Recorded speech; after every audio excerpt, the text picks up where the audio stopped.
And order G Prasadarao మాట్లాడుతూ drugs కి అలవాటైతే జీవితం నాశనం అవుతుందని, డ్రగ్స్ ని సమాజం నుంచి పారద్రోలాలని, డ్రగ్స్ రహిత సమాజం కోసం ప్రతి ఒక్కరు కృషి చేయాలన్నారు.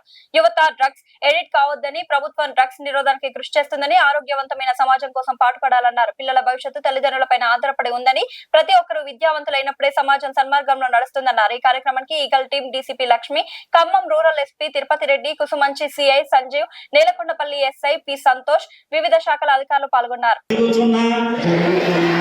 పోరాటంలో క్రియాశీల భాగస్వామిని అవుతానని, డ్రగ్ రహిత జీవన శైలిని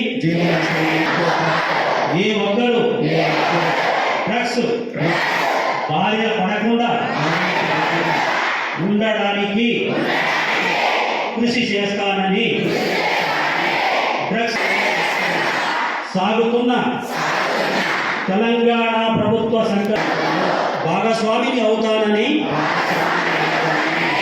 ప్రతిజ్ఞ చేస్తున్నాను. జై హింద్. చేస్తారా? ఇది మర్చిపోవద్దు. డబ్బు లేకపోతే చేతులు డ్రగ్స్ అడిక్ట్ అయ్యాడు. ఎవరో ఫ్రెండ్ చెప్పాడు, ఏం కాదా చాలా బాగుంటుంది, తాగేద్దాం, చూద్దాం, ఒకసారి చూద్దాం.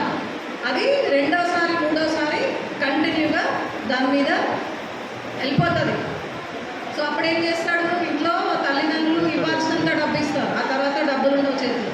వెంటనే ఏం చేస్తాడు, మళ్ళీ అదే దోస్తులు తీసుకొని పోయి దొంగతనాలని చేస్తాడు, ఇంకేదైనా చేస్తాడు.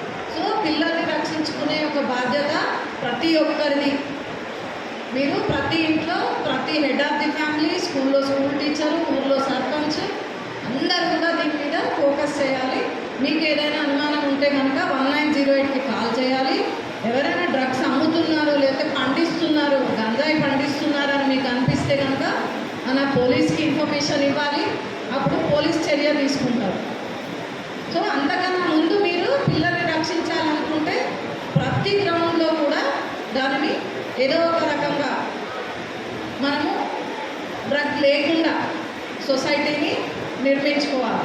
దాని గురించే ఈ అవగాహన సదస్సు మీకు అందరికీ ఇంత మీరు టైం తీసుకొని మా కోసం వచ్చి ఇదంతా వినడము మేము చెప్పడానికి కారణము ఇది. ఇలాంటి డ్రగ్ రహిత సమాజం మనకు ఏర్పాటు చేసుకోవాలి. ఇంకొకటి ఇందులో మహిళల రక్షణ కూడా ఉంది. ఇప్పుడు గర్ల్ చైల్డ్ ఉంటారు కదా స్కూల్లో, గర్ల్ చైల్డ్ కూడా ఏమైనా వాళ్ళకి ఈవిటీజింగ్ ఉందా, బయట స్కూల్కి రావట్లేదా, ట్యూషన్ దగ్గర వెళ్ళడానికి ఇబ్బంది పడుతున్నారా, లేదా ఇంకేదైనా అబ్యూజ్ ఉందా? వాయిస్ క్లారిటీ ఉందా? నేను మాట్లాడేది అర్థమవుతుందా? కావట్లేదా? లాస్ట్ ఇంతకుముందు మేడం చెప్పింది అర్థమైందా మీకు? రెండు డ్రగ్స్ రహిత తెలంగాణ, తర్వాత ఇంకోటి ఎలయవరేవ్, అంటే అది ఎలయవరేవ్ నెక్స్ట్ వీక్ ఉంటుంది. ఇప్పుడు మాత్రం డ్రగ్స్ రహిత తెలంగాణ గురించి, తర్వాత మహిళల యొక్క భద్రత గురించి, చిన్నపిల్లలకు ఈ ప్రోగ్రాం పెట్టడం జరిగింది. దీనిలో భాగంగా ఒక అంశం ఏంటంటే, ముందు మీకు అవేర్నెస్ ఉండాలి. అవేర్నెస్ దేని గురించి ఉండాలా? ఇప్పుడు మేడం చెప్పింది ఏం చెప్పింది మీకు, స్కూల్లో ఎవరి ప్రవర్తన అయినా అబ్నార్మల్గా ఉంటే వెంటనే దాన్ని మీరు టీచర్కి చెప్పాలి, లేదు అంటే వాళ్ళ పేరెంట్స్కి చెప్పాలి. లేకపోతే పేరెంట్స్ కూడా ఇంట్లో అబ్జర్వ్ చేయాలి, పిల్లవాడు ఎట్లా ఉంటున్నాడు, ఎన్ని గంటలు పడుకుంటున్నాడు, సరిగా తింటున్నాడా లేడా, లేకపోతే ఏం చేస్తున్నాడు అనేది అబ్జర్వ్ చేస్తే మనకు వాని ప్రవర్తనలో ఏమైనా తేడా ఉంటే ఇమీడియట్గా మనం అబ్జర్వ్ చేయాలి. ఎందుకంటే డ్రగ్స్ అనేది మనకు తెలియకుండానే మన జీవితంలో భాగమవుతున్నాయి. చాలామందికి ఏంటంటే తెలియకుండానే వాళ్ళు దానికి అలవాటు పడుతున్నారు. అంటే ఫస్ట్ దాని యొక్క పర్యవసానం తెలియదు, దానివల్ల మనకు ఏం నష్టం జరుగుతుందనే తెలియదు. చిన్నపిల్లలకు తెలుస్తుందా తెలియదు. చాక్లెట్స్ అమ్ముతారు, లేకపోతే వేరే ఏ రకంగా స్కూల్ దగ్గర అమ్ముతారు. కాబట్టి ఇవన్నీ కూడా అబ్జర్వ్ చేసి అందరూ ఉంటారు క్లాస్లో, ఎవరో ఒకరు ఉంటారు. ఆ ఒక్కరితో ఇంకొక 10 మంది తయారయ్యారు. కాబట్టి అది మీరు ముందే అబ్జర్వ్ చేసి చెప్తే అది స్టార్టింగ్ దానికి అడ్డుకట్టేయడం జరుగుతుంది. తర్వాత మీకు ఏదైనా ఇన్ఫర్మేషన్ ఉంటే, ఊళ్ళో ఎవరైనా గంజాయి తాగినట్టు కానీ, లేకపోతే గంజాయి తీసుకొస్తున్నట్టు కానీ ఇన్ఫర్మేషన్ ఉంటే మీకు బోర్డు మీద 1908 నెంబర్ ఉంది, ఆ 0 దానికి కాల్ చేయొచ్చు, లేకపోతే 100 కాల్ చేయొచ్చు. ఏదన్నా కానీ మీరు ఇమీడియట్ ఇన్ఫర్మేషన్ ఇవ్వండి. తప్ప ఫస్ట్ అయితే ఇన్ఫర్మేషన్ ఇవ్వండి, ఇస్తే దాన్ని వెరిఫై చేసుకోండి. కానీ ఇన్ఫర్మేషన్ ఇవ్వడం అనేది ఇంపార్టెంట్. ఎందుకంటే ప్రతి ఊళ్ళో ప్రతి పౌరుడికి ఒక పోలీసే, ప్రతి ఒక్కరికి కూడా బాధ్యతలు ఉంటాయి. ఆ బాధ్యతల ప్రకారం మీరు ఒకటికి ఇన్ఫర్మేషన్ ఇవ్వాలి పోలీసుకు. ఇస్తే దాన్ని బట్టి మేము యాక్ట్ చేస్తాం. తర్వాత ఇంకోటి ఏంటంటే పిల్లలందరికీ కూడా గుడ్ టచ్ బ్యాడ్ టచ్ ఇప్పుడు అన్ని స్కూల్లో చెప్తున్నారు. ఎవరైనా మీకు ఇష్టం లేని విధంగా తాగితే వెంటనే కంప్లైంట్ ఇవ్వండి.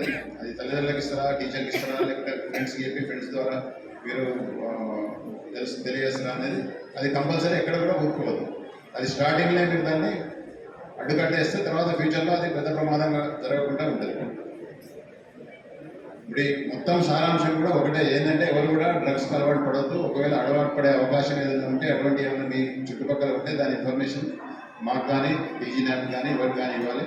ఎందుకంటే దానికోసం ఒక డిపార్ట్మెంట్ సపరేట్గా టీజీ న్యాప్ ఉంది, ఈగిల్ ఫోర్స్ ఉంది. మీరు ఈగిల్ ఫోర్స్ గురించి మీరు చూస్తున్నారు న్యూస్ పేపర్లో కూడా. ఖచ్చితంగా యాక్ట్ చేస్తారు. ఇక్కడ కాదు, ఈ రాష్ట్రంలో ఏ మూలకు ఉన్నా లేకపోతే వేరే స్టేట్లో ఉన్నా కానీ పట్టుకొచ్చి వాళ్ళను జైలు పంపడం జరుగుతుంది. కాబట్టి మీ బాధ్యత ఏంటంటే మీకు అవేర్నెస్ ఉండడం.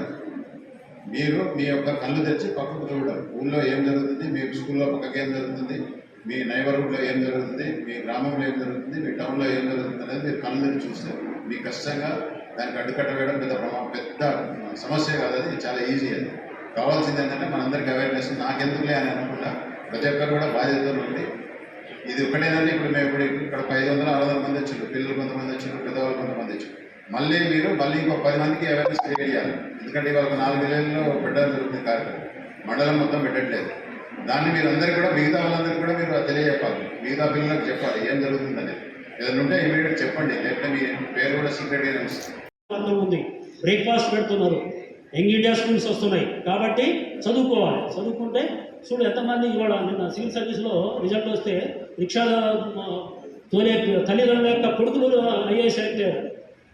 ఒక ఏది ఇంట్లో పని చేస్తూ సెలెక్ట్ అయ్యారు పిల్లగాడు. ఎంత చూడండి, ఎంత ఒక్కసారి ఆలోచించండి.